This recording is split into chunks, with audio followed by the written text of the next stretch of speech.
Hello guys, तो हमने पिछले वीडियो में वायरस के जनरल कैरेक्टर, उसके लिविंग और नॉन लिविंग थिंग्स और उसकी खोज किसने की इसके बारे में देखा था।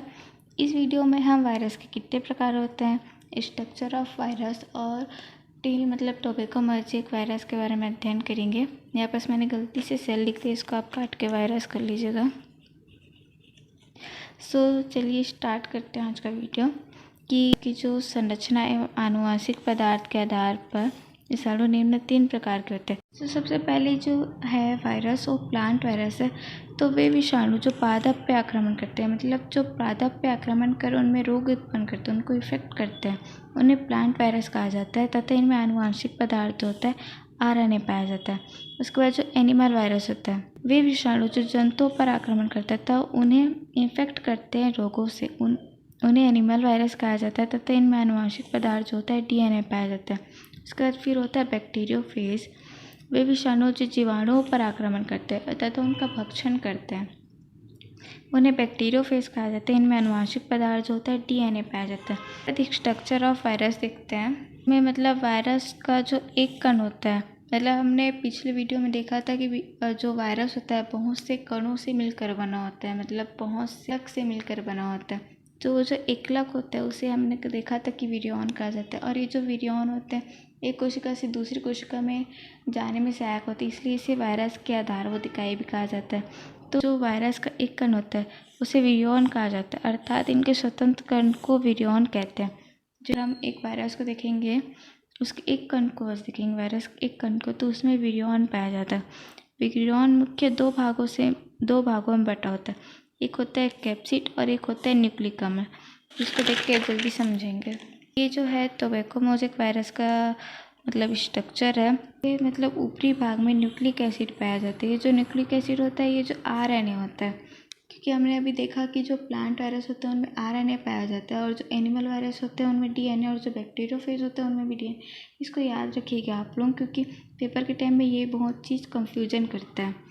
तो उसके बाद जो आरएनए होता है, ये जो आरएनए होता है ये कैप्सिड से गिरा होता है, मतलब प्रोटीन के खोखलों से गिरा होता है। और ये जो कैप्सिड होता है प्रोटीन का एक खोल होता है, मतलब जैसे बाउल होता है, मतलब बर्तन होता है, वो अंदर से खोखला होता है बट मतलब ऊपर से ऐसे लेयर रहती है। तो वैसे ही मतलब कैप्सिड भी वैसे ही टाइप का कुछ होता है। और वो कैप्सिड के एक ठोक यही चले पार्ट को मतलब उसे कैप्सोमेर कहा जाता है। प्रोटीन के एक कण को ही मतलब कैप्सिड के एक कण को ही कैप्सोमेर कहा जाता है। अब इसी को हम थ्योरी के रूप में इधर देखते हैं। ये जो कैप्सिड होता है, कैप्सिड प्रोटीन का खोल होता है, जो मैंने आपको बताया कि एक बाउल का एग्जांपल लेके। कैप्सिड बहुत से प्रोटीन एकलकों का बना होता है, मतलब अभी मैंने आपको बताया कि बहुत से प्रोटीन एकलकों का बना होता है। कैप्सिड की छोटी छोटी इकाइयों को कैप्सोमेर कहा जाता है, जो मैंने आपको बताया। उसके बाद जो न्यूक्लिक एसिड होता है, कैप्सिड के अंदर न्यूक्लिक अम्ल पाया जाता है, जो मैंने दिखाया कि ऊपर अंदर की ओर जाता है। अधिकांश जंतु वायरस में डीएनए तथा पादप वायरस में आरएनए आनुवंशिक पदार्थ होता है। मैंने कहा ना कि इसको याद रखिएगा, ये काम आएगा आपके में। अभी हम टोबैको मोज़ेक वायरस कर देखते हैं। इसके सबसे पहले सिम्टम्स देखते हैं कि इसके क्या क्या सिम्टम्स होते हैं, कि मतलब अगर कोई टोबैको मोज़ेक वायरस किसी प्लांट को इफेक्ट कर रहा है तो उसमें क्या क्या प्लांट में क्या क्या लक्षण दिखाई देंगे, इसके बारे में देखते हैं। तो तंबाकू के पौधों में इफेक्ट करेगा तो ये तंबाकू की शिशु पत्तियों में पीले रंग के धब्बे दिखाई देते हैं, मतलब एक पीले पीले स्पॉट के रूप में दिखाई देते हैं। तथा परिपक्व पत्तियों में गहरे हरे रंग के धब्बे दिखाई देते हैं, मतलब एक हरे हरे रंग के भी धब्बे दिखाई देते हैं। तथा पौधों की वृद्धि रुक जाती है। अब तंबाकू मोज़ेक वायरस की स्ट्रक्चर, इसकी स्ट्रक्चर में आप लोग यही वाला डायग्राम बनाइएगा, यही वाला। और हर डायग्राम अगर आप बनाइएगा तो उसके नीचे नाम ज़रूर रखिएगा। भले उसका मतलब नेमिंग करे या ना करे वो इम्पोर्टेंट नहीं रखता, बट उसका नाम ज़रूर रखिएगा। उसके बाद हम नीचे आ जाते हैं, जिसमें हम देखते हैं कि टीएमवी वायरस की संरचना। हम उसी को देखेंगे जो स्ट्रक्चर हमने पहले पढ़ा। टीएमवी जो मोज़ेक वायरस होता है छड़ के समान सुईनुमा होता है। जो हमने स्ट्रक्चर देखा, ये छड़ के समान ऐसे लंबा है, सुईनुमा है, बेलनाकार होता है, ऐसे गोल टाइप का है, जिसके अंदर केंद्र के आरएनए पाया जाता है। यह आरएनए का क्रोड एक प्रोटीन के खोल से घिरा होता है, जिसे कैप्सिड कहा जाता है। हमने पहले देख लिया था। यह छोटी छोटी उप इकाइयों से मिलकर बना होता है, जिसे कैप्सोमेर कहा जाता है। हमने ये सब पढ़ चुका है। इसका डायग्राम आप यहाँ पास ना यही वाला डायग्राम बनाइएगा। मैं वही हम देखते हैं कि यदि कोई वायरस किसी प्लांट पे इन्फेक्ट कर रहा है तो कैसे उस पर इफ़ेक्ट कर सकता है। सो चलिए हम देखते हैं। पादप में विषाणु का प्रवेश, मतलब कोई भी प्लांट है उसमें विषाणु का प्रवेश वाहक कीटों के द्वारा। जनरल जो है वायरस का प्रवेश कीटों के द्वारा होता है तथा उनकी कोशिकाओं में चोटिल हो जाने से होता है। मतलब उनके कहीं पर कोशिकाएं फट गई, कभी कभार हम कोई पत्ती तोड़ देते हैं, पत्ते को फाड़ देते तो वहाँ पर जो है वायरस के प्रवेश करने की संभावना बहुत ज़्यादा। इस क्रिया पर पोषी कोशिका की कोशिका भित्ति कहीं कहीं पास फट जाती है। जैसे हमने कहा कि किसी कारणवश कहीं पास से कोशिका भित्ति फट जाती है। इसके पश्चात जो विषाणु होता है प्लाज्मा झिल्ली को घोलता हुआ कोशिका द्रव्य में प्रवेश कर केंद्रक में प्रवेश कर जाता है। इस समय जो लाइसोसोम एंजाइम है वो कोशिका कला को घोलने में मदद करता है। जो लाइसोसोम एंजाइम होता है वो कोशिका कला को घोलने में मदद करता है तथा जो कोशिका द्रव जो आरएनए होता है वो कोशिका द्रव्य में प्रवेश करके सीधा केंद्रक में प्रवेश कर जाता है। पोषक कोशिका की कोशिका द्रव्य में प्रवेश करने के बाद विषाणु का जो प्रोटीन कैप्सिड जो है पृथक हो जाता है तथा जिसके फलस्वरूप आरएनए स्वतंत्र हो जाता है तथा कोशिका द्रव्य से केंद्रक प्रवेश कर जाता है। मतलब पोषक कोशिका के कोशिका द्रव्य में प्रवेश करने के बाद मतलब जो आरएनए होता है वो पोषक कोशिका मतलब जो नॉर्मल सेल होते हैं उसमें से मान लीजिए ये कोई प्लांट है, यहाँ पर इसको कोई सेल इन्फेक्टेड हुआ तो यहाँ पर से वायरस यहाँ से आया, इसकी कोशिका भित्ति को भेजा तो यहाँ पर इसमें हेल्प कर रहा है इसको लाइसोसोम एंजाइम।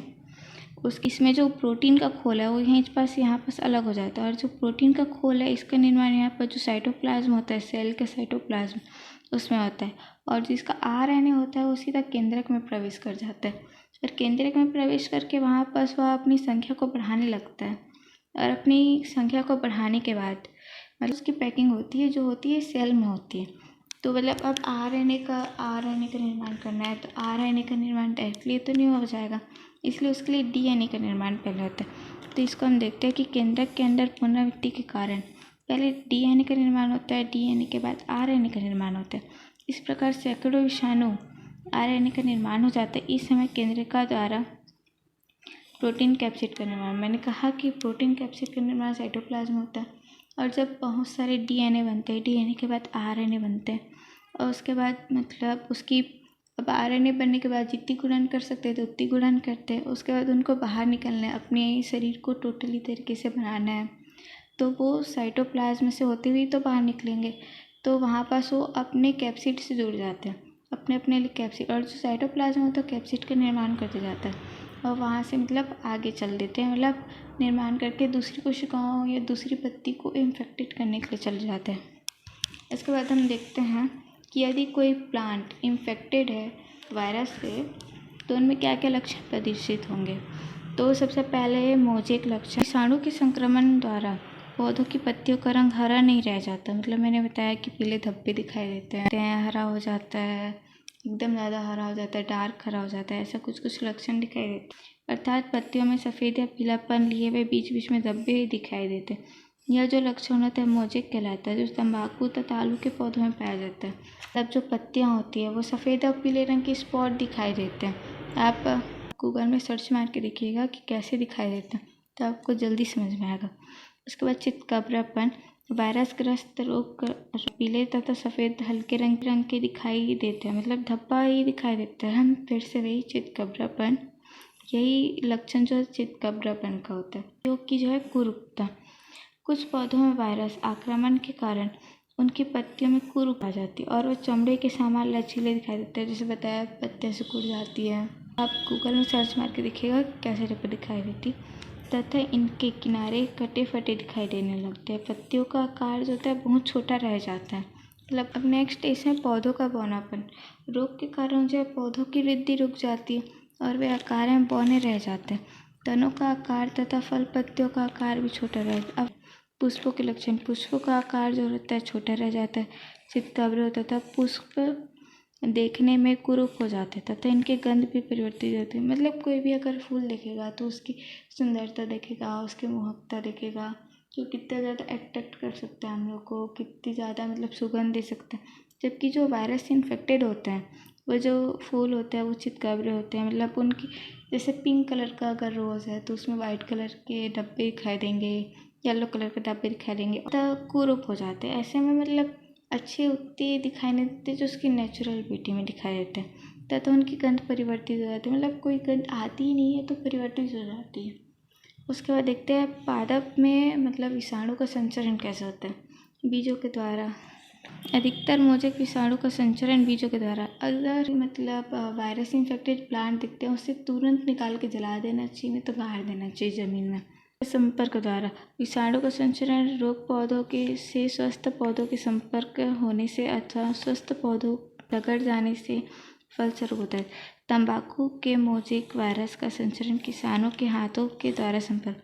अगर कोई किसान मान लीजिए ऐसे चल रहा है, रोगग्रस्त पौधों को टच कर देता है, उसके बाद फिर अगर वो किसी इन्फेक्टेड प्लांट मतलब जो स्वस्थ प्लांट है उसको भी टच कर देता है तो उसके हाथ के जरिए जो वायरस है वो स्वस्थ प्लांट में चल देगा और उसे भी इन्फेक्टेड कर देगा। बाद फिर जो कीट द्वारा होता है। प्राकृतिक में साधारणतः विषाणु का संचरण अनेक प्रकार के कीटों के द्वारा होता है। ऐसे कीट जो विषाणु का संचरण करते हैं इन कीटों को वेक्टर कहा जाता है।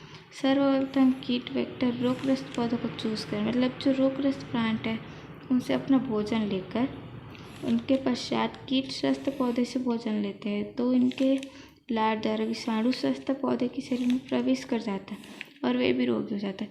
मतलब अगर कोई कीट है वो अपने भोजन के लिए प्लांट पे तो जाएगा, स्वस्थ प्लांट से ले रहा है, उसके बाद फिर अगर वो स्वस्थ प्लांट से ले रहा है तो जो रोगग्रस्त प्लांट से लेते तो उसके 1-2 वायरस कहीं ना कहीं से उस मतलब स्वस्थ प्लांट में भी चले जाते हैं, जिससे कि स्वस्थ जो प्लांट होता है वो भी मतलब रोगग्रस्त हो जाता है। अधिकांश प्लांट में मोजेक वायरस का संचरण परागकणों के द्वारा होता है। परागकण के समय रोगग्रस्त पौधे के परागकण स्वस्थ पौधे में चले जाते हैं तथा स्वस्थ पौधों को रोगग्रसित कर देता है।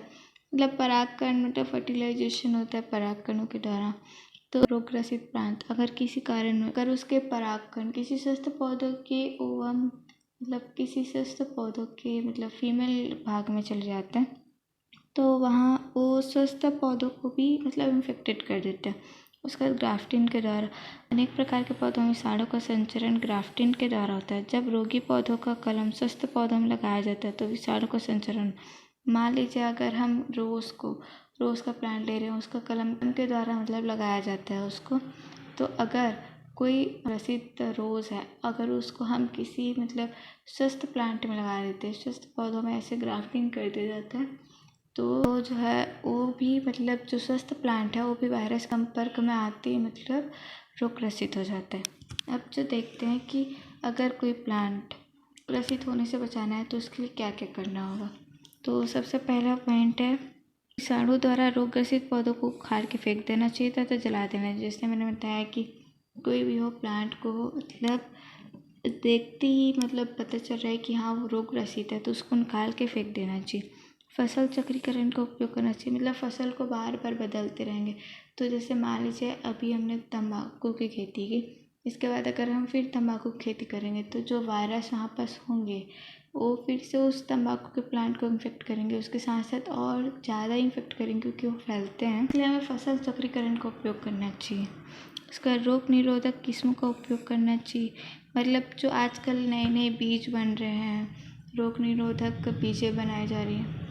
सुरक्षित एवं रासायनिक उपचारित पौधा घरों को तैयार करना चाहिए। जो ग्रीन हाउस होते हैं उन्हें सुरक्षित एवं रासायनिक उपचारित होना चाहिए, मतलब कोई इधर उधर से इन्फेक्टेड नहीं होना चाहिए।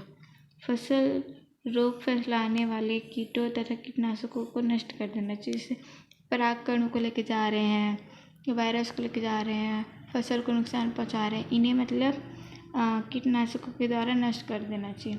सो आज का वीडियो लेक्चर यहीं ख़त्म होता है। अब मिलते हैं नेक्स्ट वीडियो में, तब तक के लिए टेक केयर।